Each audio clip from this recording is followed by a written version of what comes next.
33% हैं, मगर हिंदुस्तान में भी हम सिर्फ 17% है और हमें माइनॉरिटी कम्युनिटी कहा जाता है। मगर हम अपने आप को माइनॉरिटी नहीं सोचते हैं, हम सोचते हैं अगर अल्लाह की रहमत है हमारे ऊपर, अगर तालीम हमारे साथ है, तो हम एक दिन मेजॉरिटी से भी मेजॉरिटी हो सकते हैं और हम अपने अल्लाह की ये मेहरबानी होगी जो हम अपने ताकत से ये हासिल करेंगे।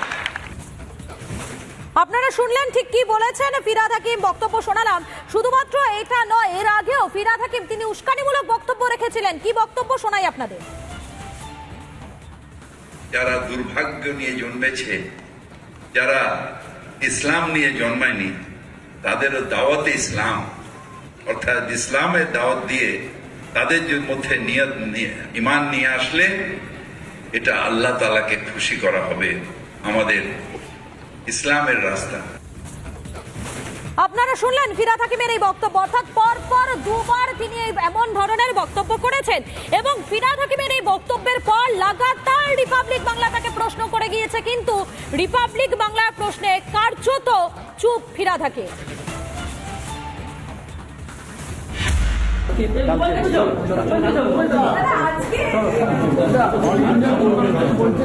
সমর্থন করে না, কি বললেন দাদা?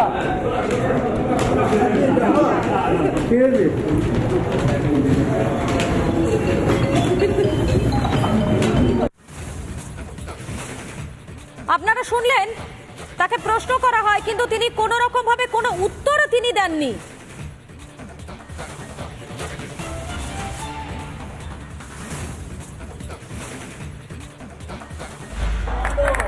আপনাদের এখানে প্রার্থী দিয়ে দিল কংগ্রেস, সেই ভদ্রমহিলা কোথায়?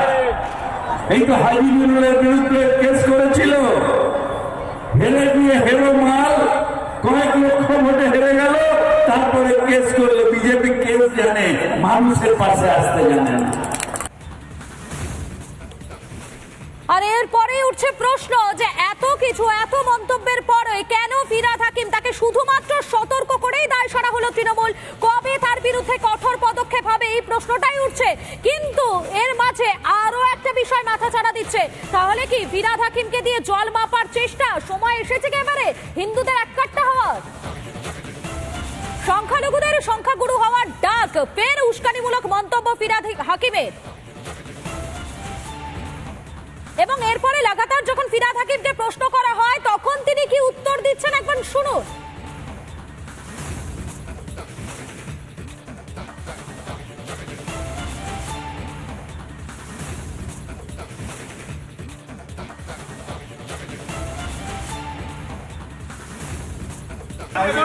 I will not answer anything that bloody BJP is taking communal.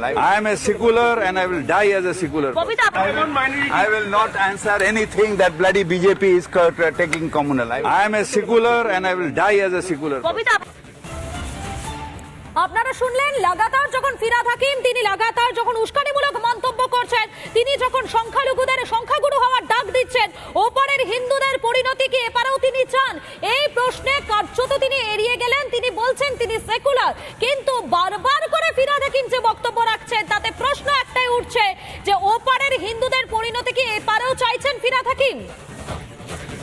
এবং এই বিষয় নিয়ে তৃণমূল নেতা জয়প্রকাশ মজুমদার তিনি কি বলছেন, তার কি বক্তব্য শোনাই আপনাদের। তার বক্তব্য ওই টুইটের মাধ্যমে বলেছে, এর বাইরে কোনো মন্তব্য আমরা করি। দলের অবস্থান খুব পরিষ্কার এবং তাই জন্যই নতুন করে কোনো রকম মন্তব্য করার জায়গাও নেই, প্রয়োজনও নেই। অনেক কিছু নিয়ে অনেক কথা বলা হয়েছে, ভোট বাক্সের প্রভাব আমরা দেখেছি যে এই গত 6টি বাই ইলেকশন প্রমাণ করে দিয়েছে যে মমতা বন্দ্যোপাধ্যায়, তৃণমূল কংগ্রেস আর জোড়াফুল, এর বিকল্প পশ্চিমবঙ্গে কিছুই নেই, কেউ নেই। সেটা বারবার প্রমাণিত হয়েছে, আবার প্রমাণিত। আপনাদের শোনালাম জয়প্রকাশ মজুমদার তিনি কি বলছেন, তার কি বক্তব্য শোনালাম আপনাদের, এবং এই বিষয় নিয়ে বিজেপি নেতা তথাগত রায় তিনি কি বলছেন, তার কি বক্তব্য শোনাই আপনাদের।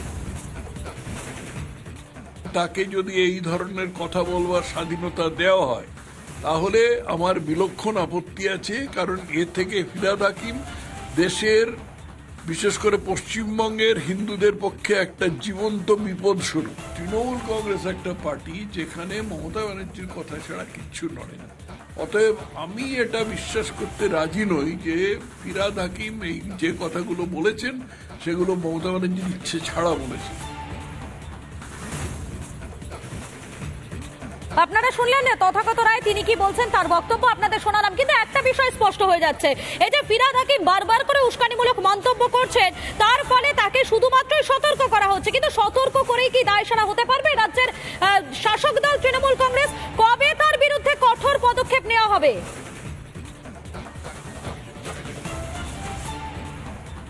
এবং এ বিষয়ে সিপিএম নেত্রী কনিনিকা ঘোষ তিনি কি বলছেন, তার কি বক্তব্য শোনাই আপনাদের। দেখুন, সংখ্যালঘু সংখ্যাগুরু এই সমস্ত আমরা বলছি এ ধরনের বিষয় খুবই খারাপ। সংখ্যালঘু সংখ্যাগুরু যে কোনো সংখ্যালঘুর আক্রমণের বিরুদ্ধে আমরা আছি। আমরা মনে করি যে শুভবুদ্ধি সম্পন্ন সমস্ত মানুষের কাছে আমাদের আবেদন, সবাই মিলে একসাথে দাঁড়ান। সংখ্যালঘু সংখ্যাগুরু না, মানুষ, সেই মানুষকে রক্ষা করুন। আপনাদের শোনালাম তার বক্তব্য, তিনি কি বলছেন। কিন্তু প্রশ্ন হচ্ছে ফিরহাদ হাকিম তাকে তার বিরুদ্ধে কবে কঠোর পদক্ষেপ হবে? শুধুমাত্র সতর্ক করেই কি দায়সারা হয়ে গিয়েছে তৃণমূল? এবারে কি সময় এসেছে হিন্দুদের একটা হওয়ার, নাকি ফিরহাদ হাকিমকে দিয়েই জল মাপার চেষ্টা করা হচ্ছে? এটাই সব থেকে বড় প্রশ্ন। সংখ্যালঘুদের সংখ্যাগুরু হওয়ার ডাক, উস্কানিমূলক মন্তব্য একবারে নয় বারবার শোনা যাচ্ছে ফিরহাদ হাকিমের গলায়। আর যখন ফিরহাদ হাকিমকে এই বিষয়ে প্রশ্ন করা হচ্ছে তখন কার্যত তিনি প্রশ্ন এড়িয়ে যাচ্ছেন। কিন্তু প্রশ্ন হলো ফিরহাদ হাকিম তিনি কি চান ওপারের হিন্দুদের পরিণতি এপারেও হোক? শুধুমাত্র সতর্ক করেই কি দায়সারা হবে তৃণমূল? এবং এ বিষয়ে পরিষদীয় মন্ত্রী শোভনদেব চ্যাটার্জি তিনি কি বলছেন, তার কি বক্তব্য শোনাই আপনাদের।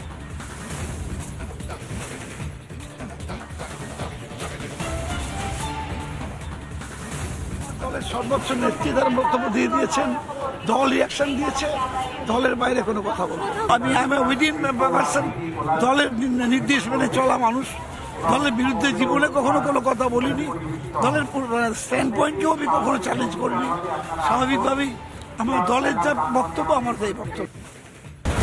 দেশ হোক বা বাংলাদেশ, যে কোনো সংকটে চুলচেরা বিশ্লেষণ, তীক্ষ্ণ বাণী, ছিন্ন ভিন্ন সব কুযুক্তির জাল, মানুষের প্রশ্ন নিয়ে নেতাদের মুখোশ খোলে অনির্বাণ। প্রাইম টাইমে সন্ধ্যে 6টায় 1 নম্বর অনির্বাণের অগ্নিবাণ। মুর্শিদাবাদের ছপঘাটি থেকে গ্রেফতার বাংলাদেশি গ্রেফতার করেছে সুতি থানার পুলিশ। ধৃতের নাম মোহাম্মদ মেহেদি। কি উদ্দেশ্যে ভারতে প্রবেশ তার তদন্ত শুরু করেছে পুলিশ। ধৃতকে জঙ্গিপুর মহকুমা আদালতে পেশ করানো হয়।